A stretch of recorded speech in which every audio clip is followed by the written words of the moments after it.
the green room, and there's a curtain. It was a very, very, very, very light curtain.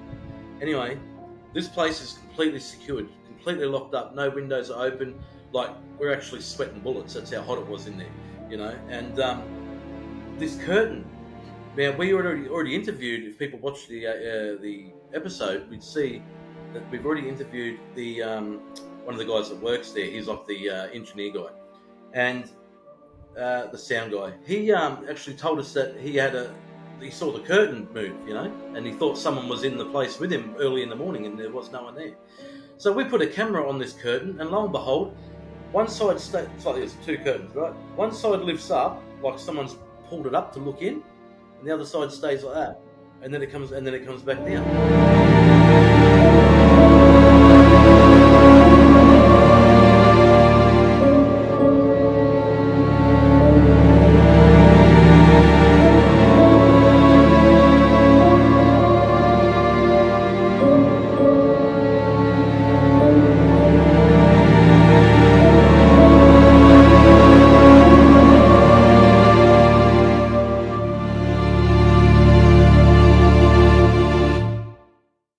Hi everybody, welcome to episode 1 of season 2 for Paranormal Among Us. We had a great first season. Thank you all who jumped on here and subscribed to this channel. I really do appreciate your support. And to those who haven't subscribed yet, please make sure that you hit the like and subscribe buttons down here on the bottom of the screen, and then ring that bell so you get notified when I put out new episodes this year. Also, if you have a paranormal story that you would like to share, or if you would like to be a guest on the show, please email me at paranormalamongus72@gmail.com, and I'll get right back to you. So for this season, my goal is to continue to have a new episode each week, but I would also like to do some more live episodes as well. So again, make sure that you hit the like and subscribe button on the bottom so you get notified when I have things going on the air. Last year, we had some great guests. This year, I'm hoping for more of the same, and I want to give you some more great information and some very interesting stories for you to listen to. With that being said, we're going to kick off the season 2 with a visit down under. I recently had the pleasure of meeting and chatting with Dan Rickard from Night Watchers Paranormal Australia. Here's his link on YouTube. Please make sure you subscribe to his channel. Great shows. They'll be starting season 6 very soon. So here's my interview with Dan. Enjoy. And welcome back to the show. We are joined now by Dan Rickard from Night Watchers Paranormal and all the way out in Australia. Dan, thank you very much for taking the time out of your morning now to join me today. Not a problem, Paul. Thank you very much for having us. It's it's just on 11 a.m. here in Australia. So yeah. and I'm all confused. I'm terrible with all these time differences. It's 7 o'clock here where I am in St. Louis, 11 o'clock out there in Brisbane, right? I'm about an hour and a half north of Brisbane. Yeah, I'm on the Sunshine Coast, so a little bit north. Okay, awesome. When I told my wife that I was interviewing someone from Australia, she kept saying, "I want to see a koala bear. I want to go see a koala bear." So we're gonna be. You don't have a koala bear handy, do you? Yeah, they're cuddly. No, I haven't got one on me, unfortunately. Yeah. All right. Well, Dan, again, I appreciate you coming on here. How long have you guys been doing the Night Watcher paranormal stuff out there? Okay, so Pete and I started out in about 2019, and the paranormal side of things didn't really kick off until around 2020. Just before, I think it was just before, it might have just been before 2020. Yeah. Anyway, between 2019 and 2020, because we were originally doing different delicacies and foods from around the world, doing those sort of videos. Oh. And we just, I know it's, but I've taken those videos off the channel because that's part of our past. We don't want to bring that into it. But basically, we were just doing all weird videos like that. And we just found that it wasn't really scratching the itch. Like, we're like, what is it? And we both realized we had a passion for the paranormal. Mm-hmm. So hence how Night Watchers was born. We rebranded, did the whole lot, and just straight away just went straight into Night Watchers. Never have we ever done any sort of paranormal investigating prior to that. It was all done by trial and error and jumping under the wings of a few different teams and that were more experienced. And off we went. Because we went into YouTube. Took right off. So How did you guys? First of all, how did you get into paranormal investigation or your interest in paranormal? Okay. Yeah. So Pete had an interest in it because he had a lot of experiences happening as a child growing up. He had a fair few different Really? experiences where he had the paranormal happen to him and to his family. Mm-hmm. And myself, I didn't really have anything happen to me personally, but I had a massive interest in it because my family did.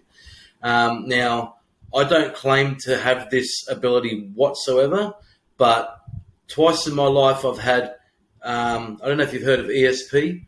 Mm-hmm. ESP is, the best way to explain it is to Google it up. Anybody watching, just Google it up, ESP. But it's like abilities to be able to see the future, not the future as in like, but it's like, you ever seen the movie Final Destination where he's like, has a dream and he's like, we've got to get off the bus or we've got to get off the plane. Oh, yeah.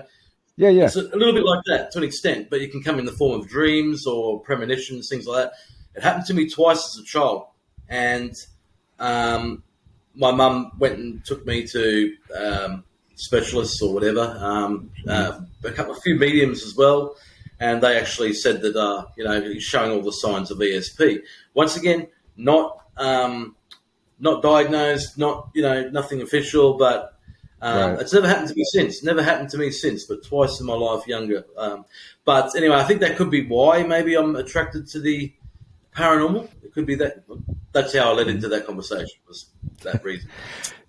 Now, do you have out in Australia? Do you have the Ghost Hunters TV shows or the stuff that we have here in America? Yeah, definitely. That's how I got started. I was hooked on Ghost Adventures. I basically loved watching those guys. Starting out from season 1, I just binge watched them right through. And love those guys. I actually know Rob Demarest personally. Rob Demarest is from Ghost Hunters International. Oh, really? He done a show over here in Australia called Haunting Australia, and it was actually going to feature a second season just before COVID hit. And he was looking at Pete and myself for filming that season over here for TV. Really? And then COVID shut it all down. So COVID, gone. Yep. So, but we've got some big projects in the making anyway that we've got coming for 2024. 2024 is going to be a big year for Night Watchers, big time. Yeah. Yeah. I mean, it seems like you guys are doing really good for yourself. Thank you. Well, it's all hard work, it's all push, and we just really want to put Australia on the map with the paranormal scene, because there is a lot of good stuff here in Australia. Don't get me wrong, it's all over the world, but we just really want to get people seeing some of the Australian stuff, because I think a lot of the stuff that is out there, and I'm talking about YouTube right now, a lot of the stuff that is out there is causing a bad stigma on paranormal worldwide, because you get a lot of these big YouTubers that are being brought out as fake or this or that, and or staging stuff. And we know, I don't know if you've heard of The Shape. He's over there in the States. The Shape, he's a debunker. He debunks and what's the word? He exposes fakes and stuff like that. And he's gone through our stuff. He knows that it's all real. It's everything we do is 100% legit. We do not fake anything. And we even like a video I put up the other day. I thought we had a video on our YouTube channel, and my necklace comes out off my chest, right? On an episode, and it's from 2 years ago. This is from season 4, I think it was, and my necklace comes out off my chest. We didn't even know, and then a viewer was watching the video and said, "Oh, I think your necklace." So I went in, had a look. Lo and behold, there it is. So I've done a big video up, YouTube short, a promotion thing, put it out there. Check this out. I send it off to Nuke's Top 5. I send it off to Chills, like all these big channels, and then I was sitting here one night, and I had that same chain on, sitting over there, had the same chain on. And I just happened to be sitting here, and I'm sort of adjusting myself like this, and I pulled my shirt like this, down here. And the chain flicked up. And I'm like, and I'm like, click. What? So I looked and I went back to that video and I studied it. I zoomed in, and lo and behold, because Pete and I are a bit bigger guys, so we have a habit of pulling the shirt down over the stomach, while we're sitting there, and I have a habit, and I didn't realise I had this habit, but I've got a habit of sitting there just doing that with my shirt, just down low, just doing this, flicking my shirt. And I didn't even realise I had that habit. And I'm watching it and I'm like, flick? And I'm like, oh, you're kidding. So I had to then debunk ourselves, do a whole other video showing the whole thing and debunking us, going, guys, it's just me doing this. I didn't realise I was doing it. I was flicking my shirt.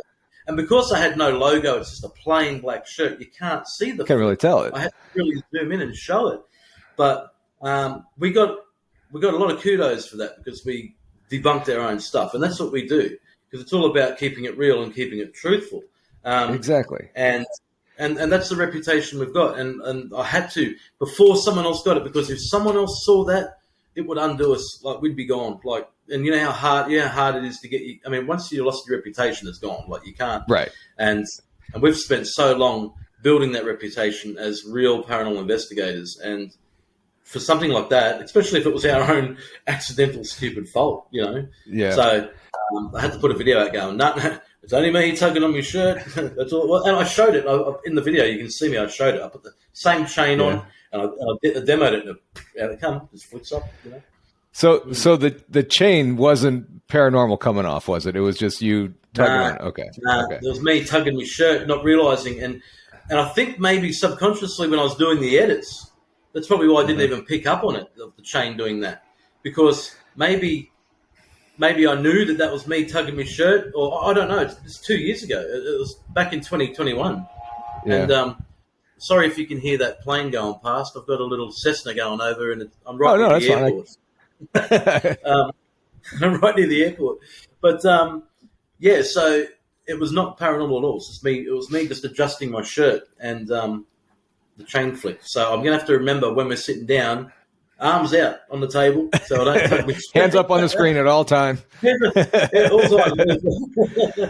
No, I think that's just awesome. I know a lot of people who will, see something happen, like the cat balls, for instance, go off, and you guys have done this. I mean, you kind of walking around it to make sure, okay, that's not the vibration going off. It's not us walking. Yeah. It's something that has to touch this thing.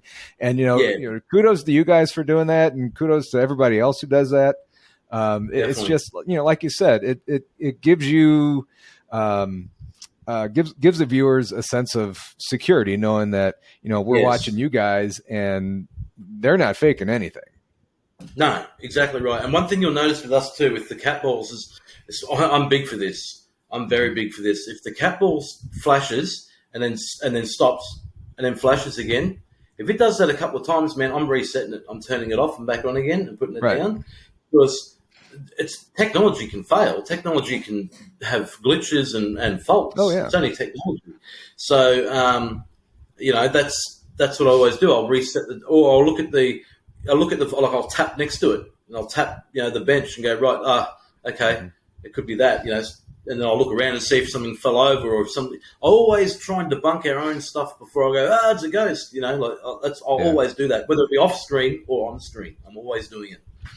And you see that a lot on TV, and I guess there's a lot of skeptics out there that they see a door slam and they don't see maybe the one side of it or something. I mean, is there somebody with a string on that side, or is it really happening? I mean, look, that happened to us. Now, we did a video in season 1, I think it was, at the Majestic Theatre. Now, this is the world's longest running, or still running, either the only one or one of a few, anyway, of silent movie theatres. Now, there's a stage, the big stage, big auditorium, like dance floor area. Anyway, the back room, the green room, where the green room is basically where all the performers, because they have theatre there as well. So all the performers will sit out there backstage, or it's like a green room is like where band members sit out the back and get ready and things like that. Right. There's a green room and there's a curtain. There's a very, very, very, very light curtain. Anyway, this place is completely secured, completely locked up. No windows are open. Like, we're actually sweating bullets. That's how hot it was in there, And this curtain, Now, we already interviewed. If people watch the episode, we'd see that we've already interviewed the one of the guys that works there. He's like the engineer guy, and the sound guy. He actually told us that he saw the curtain move, and he thought someone was in the place with him early in the morning, and there was no one there.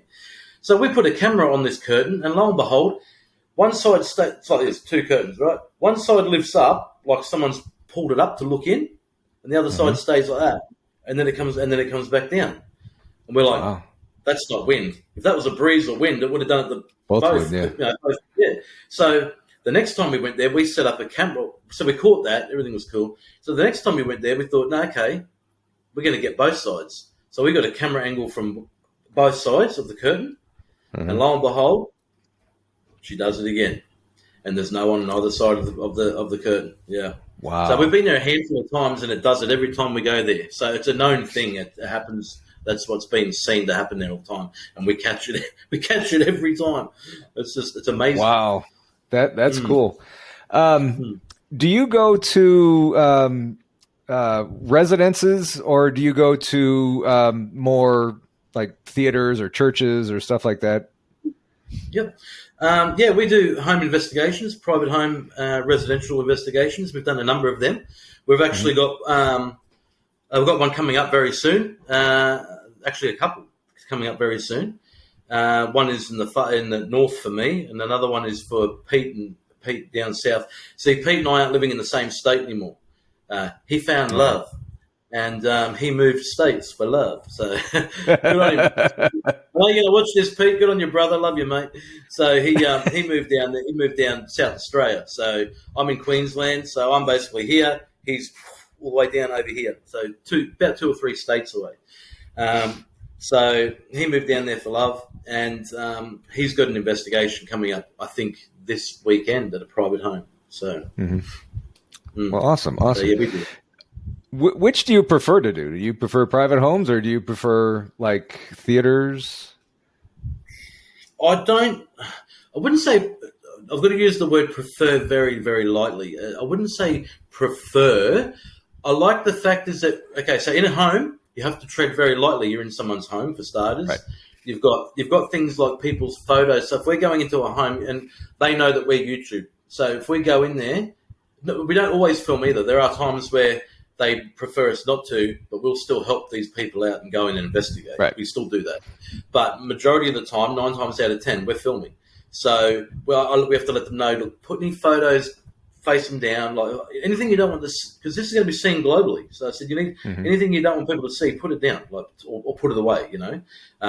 People have bills hanging up on their fridge, like electricity bills or private retail. So I said, you got to go through your house and just move. Well, it's going to be a pain in the bum, but just move everything out that you don't want people to see. Photos and things like that. So it can be a bit tricky because you've got to do things like that. You've got to, one, it's their home. We respect, doesn't matter where we go, we respect the place. But I'm saying you're in their home, they're in it, and a lot of the time when you go there, they haven't, we try and give them an idea of, hey, look, we're coming and we're going to be there for about 2 to 3 hours. Is there, if you've got kids or dogs or whatever, anything that's going to sort of make noise or it could interfere with the, contaminating the evidence, we need to remove them from the home for a few hours, and sometimes they just don't. And then you've got kids running around screaming. It's totally just ruins the whole thing because, and you're there and you're basically thinking, why are we here? And we don't get wrong, we still capture a few things. We still bless the home, try and help them out. But, so that's the downfall of doing a residential investigation. But when you go to a place like a museum or, like an actual, like an establishment, totally different. Usually you got free reign, go for it, you're in there for X amount of time. And we do. We just go for it and you're in there on your own and the place is secured, not a problem. So me personally, preference, an establishment, something like that. But we do love doing the residential ones too. So. Right. Now, do the families stay with you while you're doing the investigations? Sometimes, but not all the time. One of the ones I did, this is actually a real quick but funny story, is we did a residential investigation. Now, it wasn't Pete and myself, it was my offsider Simon. He came along And him and I did the investigation. Now, when we first got there, this lady started telling us, "Oh, the front door always opens itself, always." Mm-hmm. And excuse me. And then she showed us the front door, and I thought, "Oh, well, that's easy. They can just, if it's not clicked properly, it can just open up with the wind." No, I had a look at this door. You got to, and you go, it's really stuck. It's really stiff. Like it's stuck. You've really got to pull it. Yeah, it's hard. We're standing there. She's talking about it. We haven't even got the cameras rolling.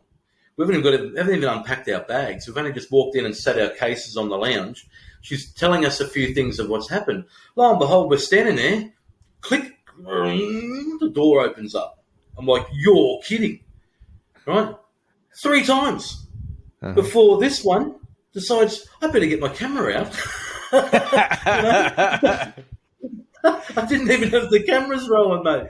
I'm like, what am I doing? So quickly getting all the gear out, and it's like, but you know what? Did the investigation? Didn't happen. Nothing. I was going to say that. Nothing. I'm like, oh no. And I studied when it happened. I'm like, no way, no. So she went over. And that's at that time is when she showed us the door. Actually, how stiff it is. That's right, because it did it once. Her dogs were walking around outside on the front patio, and I thought they could have just not nudged it. Then that's when I said it to her. Maybe your dogs have just pushed it. She said, no, they can't. And then she showed me how stiff it was. I'm like, yeah, no dog's pushing that open. It was really, really stiff. Like you've really got to push it open. Yeah, so it was an old home. And you didn't get it on camera. Damn. No. I was spewing. I was absolutely. Oh, I spewing. bet. I mean, that would have been awesome. But yeah, big time. Hey, it happens. I mean, yeah. What is the most terrifying investigation that you've done? Ooh, now I have to speak. There's ones that Pete and I have done right up until he moved away. Everything was together. Now we do investigations apart and together. If I can fly to him or he flies to me, but most of them are now apart. And we do a thing called the crossover series where we'll do the 2 investigations. He'll go one place, I'll go to another, and then he'll send me the footage, and then I'll edit it into one video, and it'll sort of like fly to him, and then 5 minutes later fly to. So we'll have 5 minutes each. Back and forth. And the good thing about that is it keeps the viewer entertained. It's not the one boring one. Because I might do a location, they're like, oh, that's boring. But then they see his one and go, oh, that's pretty cool, and vice versa. So they're getting 2 investigations in the one, and they get to see both of us investigate because people like the way I do it, people like the way he does it. So, and then people like the videos when we're actually together. So we try and give them everything. It's pretty hard, but when you're 3 states away. But so he's done ones that he would consider the scariest he's done. I would say with him it would be. I think I'm going to talk for him now. I think it's Gladstone Jail for him, and you can see that on one of our crossovers episodes at the end of season 5 in there. Gladstone Jail for me. I would say, Oh, it's so hard. There's so many. And they're all got different things about them, you know what I mean? So actually, I'm going to rephrase it for him. I think for him and I, the most scared that we would have been would be at the hangman's house. And it's not so much because of the dead. It was because of that too, but we had this big breeze thing rush up on us. We're doing the filming, and he's talking to me. Next thing, we hear this thing come running and like whooshed at us, and we're like, turned and went, what the hell? And there was nothing there. But then we went outside to get a piece of equipment, came back in, and we could hear voices in the house. Actually, in the house, we could hear people talking that we were just in. So it's one of those things. It's not always the ghosts and the dead that you sort of worry about. It's the living too. Like him and I have both got security backgrounds. I did 27 years in security work, so it takes a lot to scare me. I can walk around and same with him. We can both walk around a place with a torch on our own. Of course, your heart rate's up. You're always worrying, but I'm more worried of the living than the dead. That's what So well, I can see that. Yeah, exactly. So that was the hangman's house. You said hangman's house. Yeah, hangman's house. Yeah, okay. We did one there, and then we did a return there. And then we actually went there again a third time with Spirit Crew Australia. Now, Ange, which is Pete's fiance now, they got engaged. Oh, congratulations, Pete. Hey, Pete. So when they first came up, this is how they sort of hit it off. But they came up to do a collaboration with us, and we took them to 3 locations, and one of them was the Hangman's house. And a few things happened there. It was pretty spooky. The story with the Hangman's house is an elderly lady that passed away there. She didn't get found for, I think it was weeks and weeks before her body was found. And bit of a sad story in that I don't think she had anyone to leave the house to because nature's taken it back. It's just, abandoned, run down, and no one should be stepping foot in it. It's pretty dangerous. So. Really? Yeah. We shouldn't have. Have you? First video I went there. Sorry, first video we did there. I stood on a nail, went straight through my foot. Right after Pete said to me, "Watch those nails there." I'm like, "Yeah, man, I got it. Yeah." And then I forgot, turned around, stepped down, straight onto it. Oh yeah, I continued on the investigation. And you continued on? Yeah, continued on. The next day I went and got a tetanus shot. It didn't go too far in. It penetrated my foot, but only like that much. So I had normally I wear my thick boots, thick sole boots, so steel cap boots, But that time I just got home from work, and Pete goes, "Come on, I've got a surprise for you." So I still had my sneakers on. I just wore them, changed my shirt, and out we went. And man, that sucks. Yeah. That'll ruin a night. Yeah. Have you guys ever gone to an investigation and left with an attachment or anything like that? Yeah. So we both have attachments. Well, I don't believe I've got mine anymore. I believe Pete's still got his. Their home, Pete and Andrew's home, is haunted as. I've been there, and we've done an investigation there. That place has got you could be downstairs, you know for fact, 100% nobody's upstairs, and you can actually hear someone walking upstairs, right, on the floor. You can hear doors closing, and there's no wind, everything's all closed up, no breeze, no backdraft, nothing. And you can actually hear a door, and it's carpet, so you hear, when the door's a bit low to the carpet, you can hear it, feel it rubbing on the carpet. It's like that. So you really got to push the door shut, and clunk, the door shut. The house that they live in, right behind them, they used to live in that house, and then they moved into this one. That house, he actually saw a black figure stick its head out the door, and then back in again. He ran straight down there. Nothing. And the only way out of there was to go past him. Wow. Yeah. I don't even know if I answered your question. What was it again? I forgot about the attachment. Oh, the attachment. Yeah. So I believe we've got attachments. So sorry, mate. I don't know what's going on either. He's got attachments. I've got attachments. I mean, but the old house I was living in, I think I released them because I actually done a bit of a cleansing. I told them that they're free to go. Now, I had a young girl attached to me, Sarah. Now, I'm pretty sure her name is Sarah. Every time we asked, we got it. But also at the same time, I had 3 mediums tell me that I had a young girl that was attached. And these didn't know each other. These people were just telling me separately that I had a young girl attached to me, and she looked up to me like a father figure. So I think she must have got separated from her father somehow, and I must remind her of him, or I don't know what, but she attached to me. And she would, at the house, I've got these videos are on our channel too, if you go digging. There's a couple of shorts on there down the bottom. That one of them is, it always happened, and we never got it on camera. We could never get it on camera because Simon, my offsider, he used to live with me, and him and his wife and that. And the stereo would turn itself on all the time. And the only way you could turn the stereo on was either by pushing the button on the stereo, but if you use the remote control to turn the TV on, it would it would turn the TV on as well. So the only way you could turn the stereo on solely on its own was to push the button on the actual stereo. All the time. So he'd be sitting there on the computer. Next thing you know, bang, the stereo turns on, and he's like, "What?" So anyway, one day he asked it, "Can you do it?" Bang, and it did it.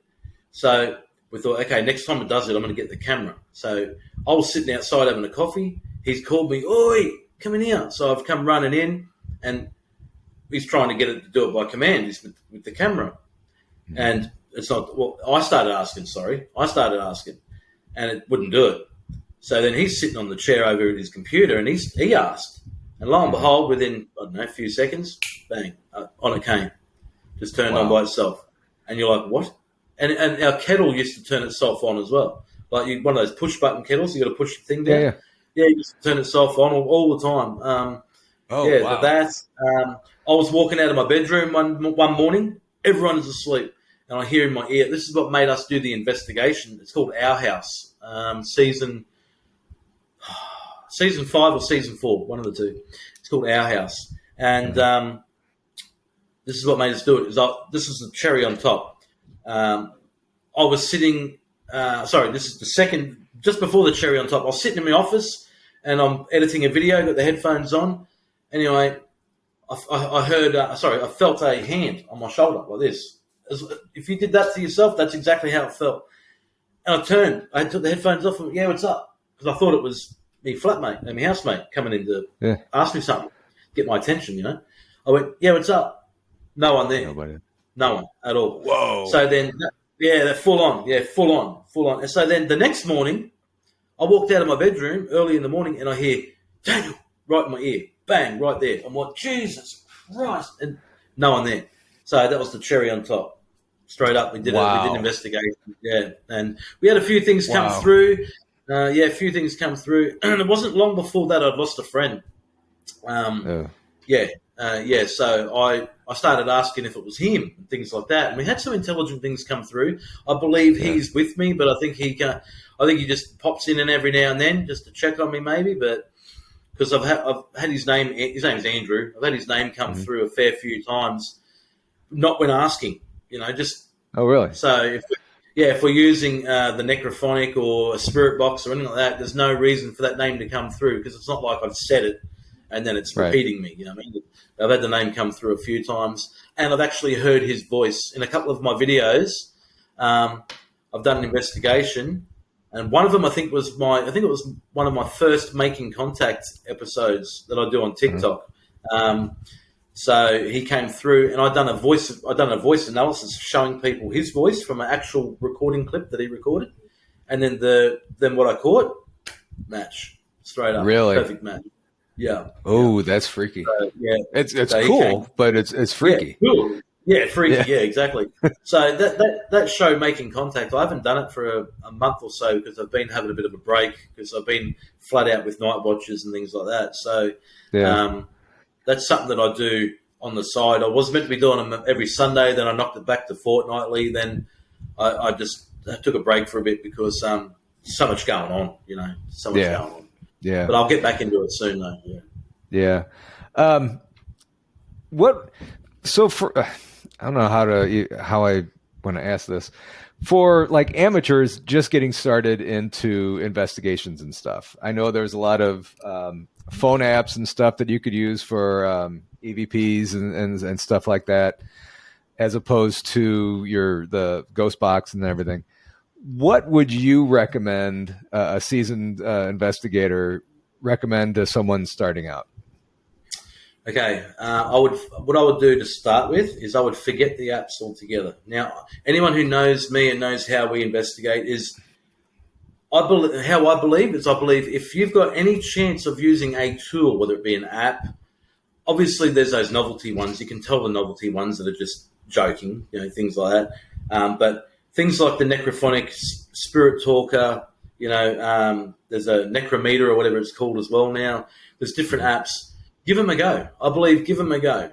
But always look for the intelligent responses. Don't listen to everything it spits out. As soon as you turn the necrophonic on, it starts blah, blah, blah, blah, blah, blah, blah. It just doesn't shut up, all right? And you know for a fact there's not 50 ghosts standing around you talking like that into this thing. The developer has said that, no, we've never put any voices in it and things like that. I'm talking about the necrophonic, just so you know. But I believe otherwise, because I've heard the same thing come through it numerous times. Mm-hmm. It's the same tone, the same word, the same voice, the same. It's like a recording, as I've heard it come through numerous times. So I believe that's bollocks. There are recordings in it now, but Mm-hmm. I do know that entities can communicate through it, because we've had intelligent responses, massive intelligent responses come through it.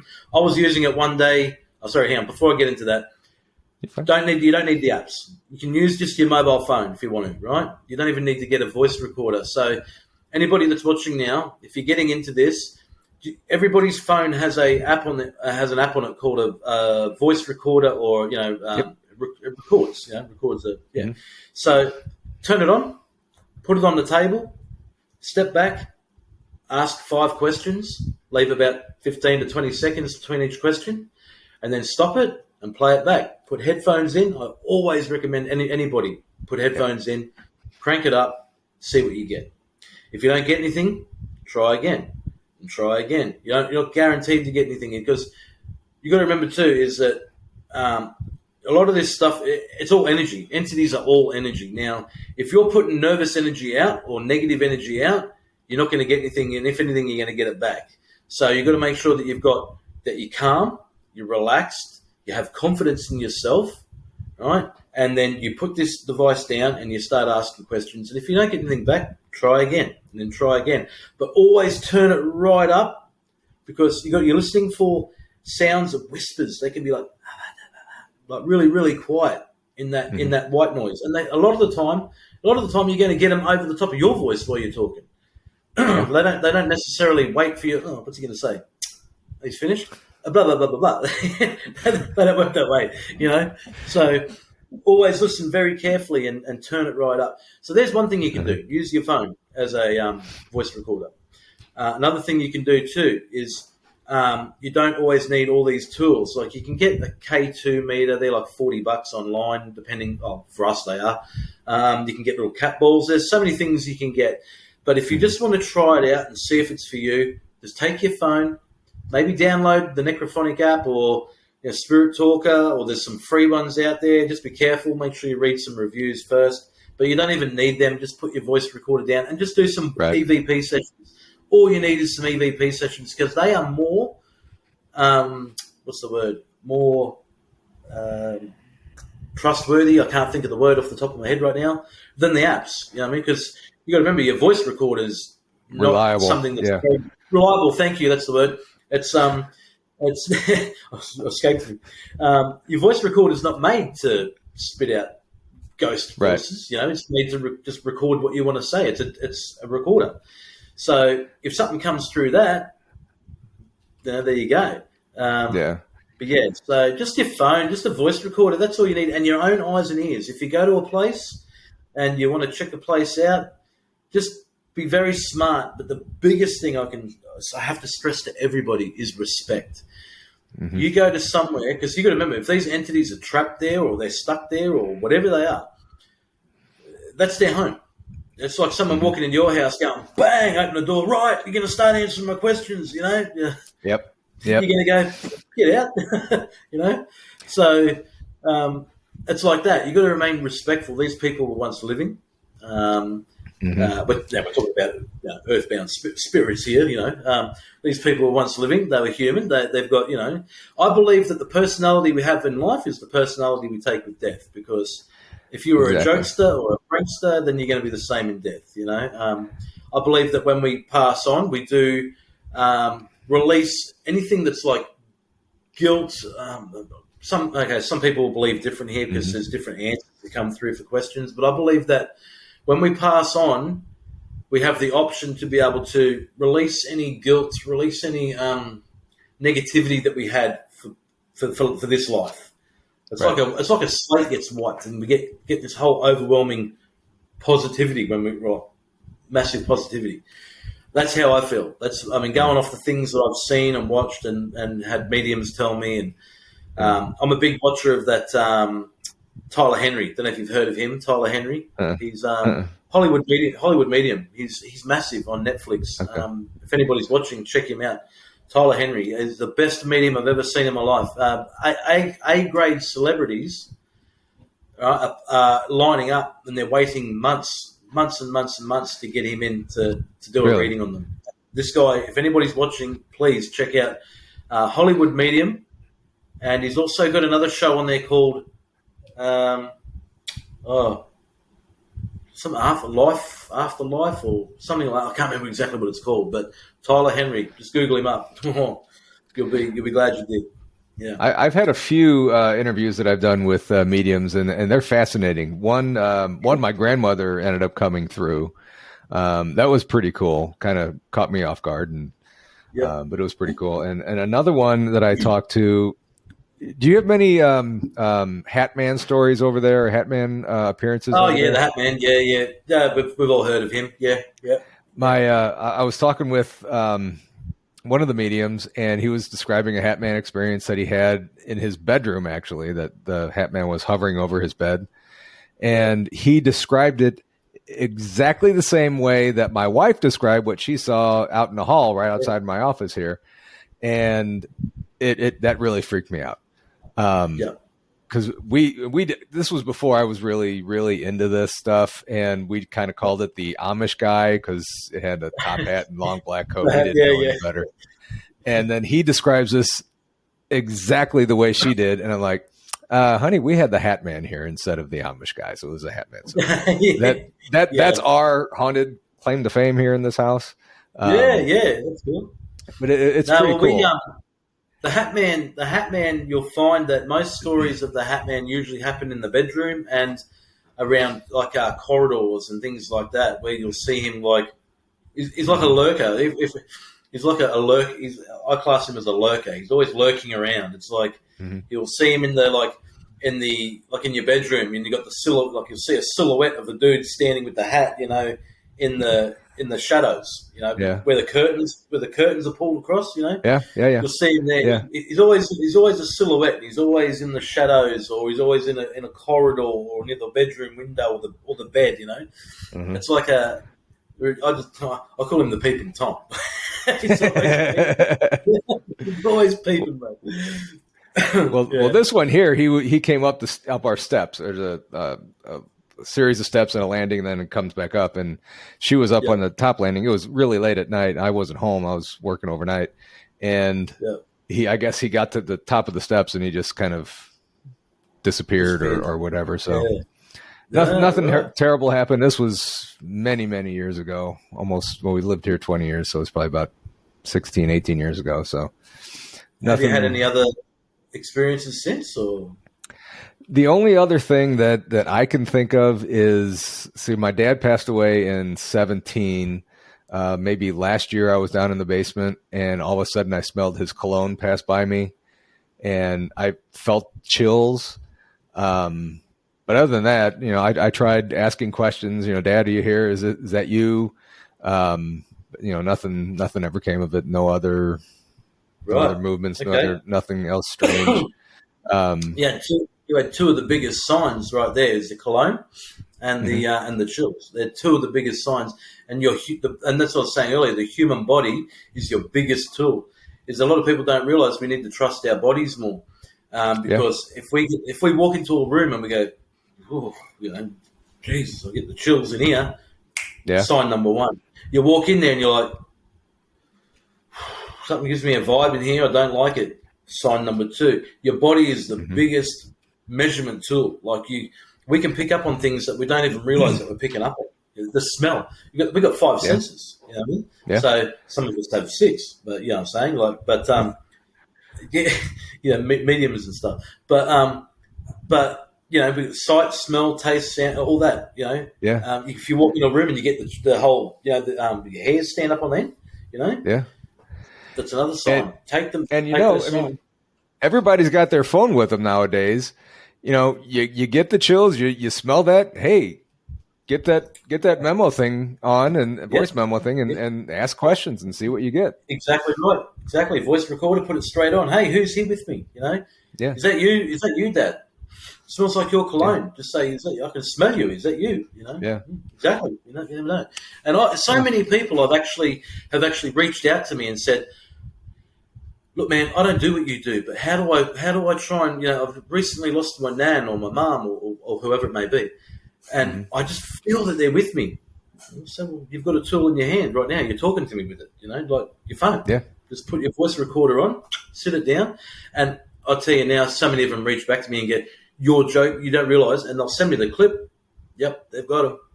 Their voice recordings, the whole lot of the EVPs coming through. And I did an international with one of our, actually she's one of our supporters from over in New Zealand. She contacted me and she said, I want to do like a session. Do you do them? I said, how much do you charge? I said, I don't charge anything. I said, if you need me to do something with you, I'm more than happy to help you out. So I did a necrophonic session over the phone with her. I had her video call live, like we're doing now, but on Messenger. And then I had my actual voice recorder, not the phone, but my actual Panasonic voice recorder, a dictaphone, whatever you want to call it. Had that on, put it down, and lo and behold, I went to send her the whole file later on so she could go through it. I didn't listen to it. I just said, we'll go through this. I'll send it to you and you can have a listen, I was just going through, when you've got the file there, I'm just click to make sure I got the whole thing in there. You see me just sort of skip along just to make sure you got it. Just as I get towards the end, just where I clicked, I'm listening. I'm like, oh, you got that. And then I heard this, I heard that. I'm like, whoa, what's that? Whoa. So I went back, and I clear as a bell. I just went cut, enhance, brought the volume up. Lo and behold, not me, not her, but a male voice going, did I really just drop dead? Like he was shocked. Like, did I really just drop dead? Yeah. Anyway, we ended up finding out that I thought at first we thought it was my mate, the one that I was saying earlier that I lost a friend. I thought it was him. And no, it wasn't him. But then she ended up doing a bit of remembering later on. She went, hang on a minute. That sounds like, I can't remember his name, whatever his name was. And then she remembered that he did. He just dropped dead. And she actually put it together and said, I think that's his voice. And he did actually just drop dead. So we were trying to connect to her. We were trying to connect to her father, which we did have come through the necrophonic, and we got actual answers and everything like that. But this other guy came through in the actual voice recorder, saying, what did he say? Did I really just drop dead? Was the words? Yeah. Wow. I was like, what the hell? That's incredible. I mean, people who pass on, they still want to communicate. They want to talk. Yeah, exactly. Whether they're warning us about something, or they just want to say hi. Whatever. They're still with us. They're still with us. Yeah. And if people are at home and they get, I had one lady reach out to me yesterday, and she said, I'm getting these signs. I keep getting poked in the ribs at night, or I stood out of my bed and then I felt something push or pinch my ankle when I get out of bed. And I said, well, what else have you been having happen? And she said, that and I can't remember what she said now. It was in a message. She sent it to me, but a few other things. And I said, well, by the sounds of all that, you got someone trying to get your attention. I said, now is when you pull out your phone. I told her the same thing. I said, now is when you pull out your phone and go, now that you've got my attention, who are you and what do you want? What is it you're trying to tell me? Yeah. And she tried. She sent me another message saying that she tried and that all she got was her snoring. Because I remember her telling, I said to her, set up your camera over night time, see if you can see anything, poke it, things like that. And she goes, no, it just got me snoring. But she gave it a go. I said, well, now's when you also don't have to just film yourself sleeping. You can also sit down and do a session, ask the person. Yeah. They might not want to try and talk to you or do anything while you're sleeping because they're like, well, you're asleep. Yeah. So when you're awake and you're asking, that's when the energy's there. You get it going and you start bringing in that positive energy. And who knows? You could capture the Hat Man creeping around a curtain or something. Exactly right. And that's what I wanted to remember about earlier. I was going to say to you about because you've actually seen my show Making Contact on TikTok, haven't you? Yeah. So did you actually see that episode that I did where I had a a picture of a young fella. His name was, oh God, it escapes me now. James. That's it, James. I had his photo. He's deceased. He's the one that we were trying to reach out to for someone who was a viewer on the show. For those that are watching on TikTok, I do a show called Making Contact where I'll go live and I'll have my equipment and you jump on, and if you're in the chat, you can one at a time. I'll give everybody 5-10 minutes each, sort of thing. I'll try and make contact with your loved one, someone that you want me to try and reach out to. Anyway, excuse me. This particular show, I had someone, one of the viewers on, and basically he asked me to get in touch with his mate James. Now, this is prior. He already had it teed up. Can you please reach out to my mate James? Here's a photo of him, but just basically all this other stuff, asking me the questions to ask. I'm like, okay, cool, no worries. So what I done was, at the time, I put the photo up on the computer screen. Now, I'm doing the live from my phone on a tripod stand next to the computer. Now, the phone can't see the computer because the phone is behind the actual monitor of my computer. And I've got this photo of James up. And I said, all right, let's try this out. I said, James, if you are there, I've got your friend on the line, and basically he wants to know this and that. I started asking the questions he wanted me to ask. And we started getting some intelligent answers coming through. And this is where I know the necrophonic works. And I believe 100% soul-heartedly that the necrophonic app works. I had this photo sitting there. The camera my phone can't see the picture. And the photo was James in a shirt, white, green, and red. I think the colours were white, green, and red. Yeah, I think they were it. And I said, oh, look, James, I've got a photo of you up here on the computer at the moment. I said, can you just let me know what colour shirt are you wearing here? And lo and behold, the 3 colours came through the necrophonic app. Wow. Yeah. I did not see that one, but that's awesome. It's on the actual thumbnail. If you go, because on our YouTube channel we've got different playlists. So if you look for the playlist that says Making Contact, and you'll see the videos in there. There's only a handful. I've only done a few of them.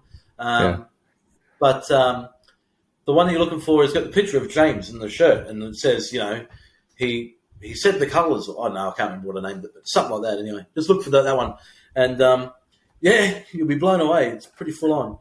I'll have. Go ahead. Sorry, go. No, go ahead. Good.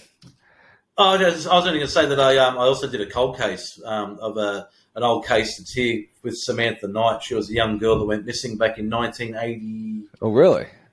80s, I can't remember now, 87, 84, I can't remember. I knew at the time, I just can't remember what it is now.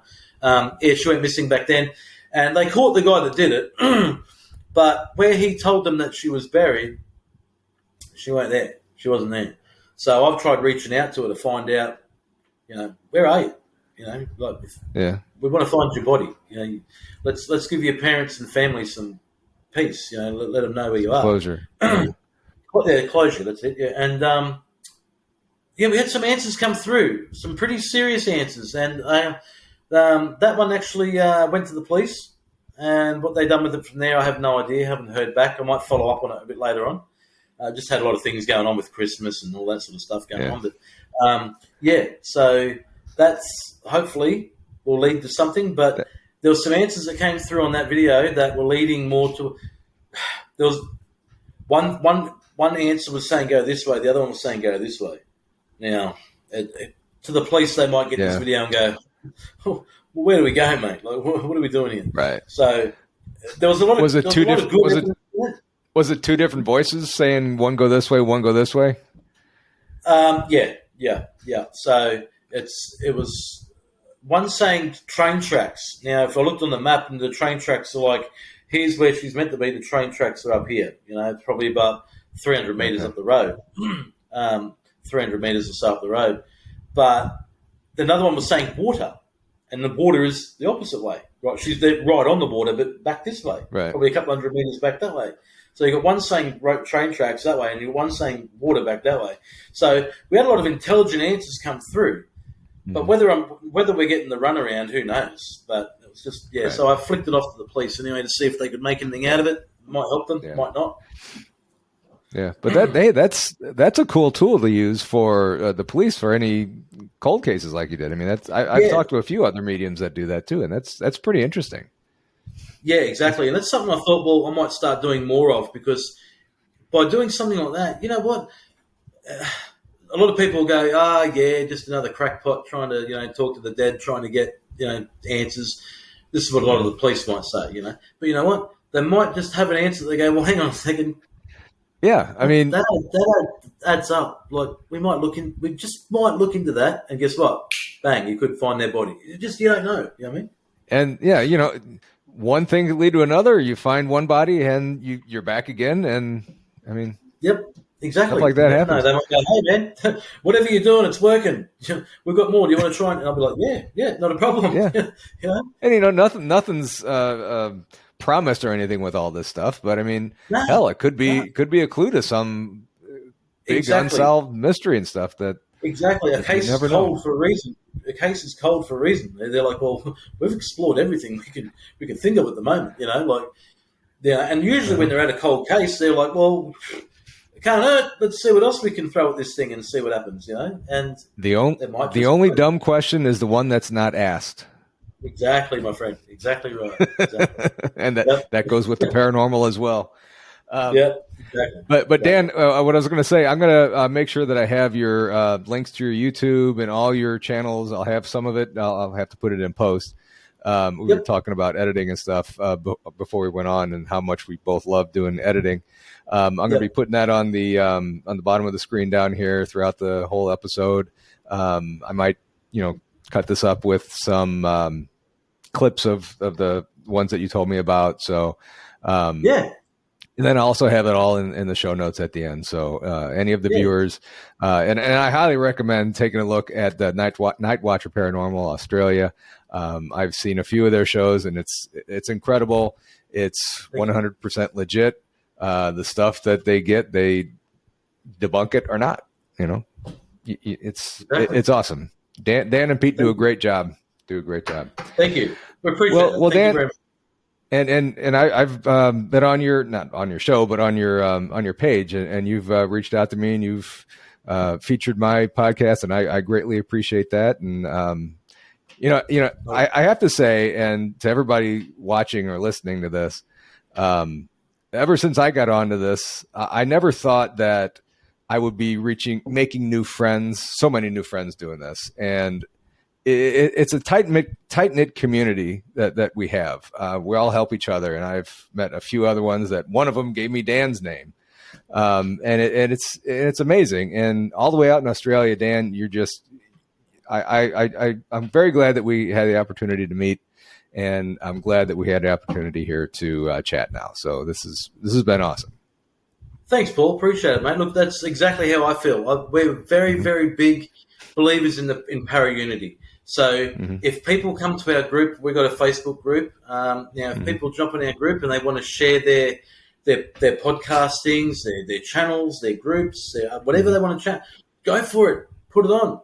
We're all about para-unity. And I even then tell because I've got an admin moderator team, and I say to the girls straight up, yep, anything that comes through like that, just approve it, and they just do. They just approve it. So that's awesome. Anything that's like that, anybody that's watching right now, if you just want to jump on our Facebook group, please join us. We talk about the paranormal.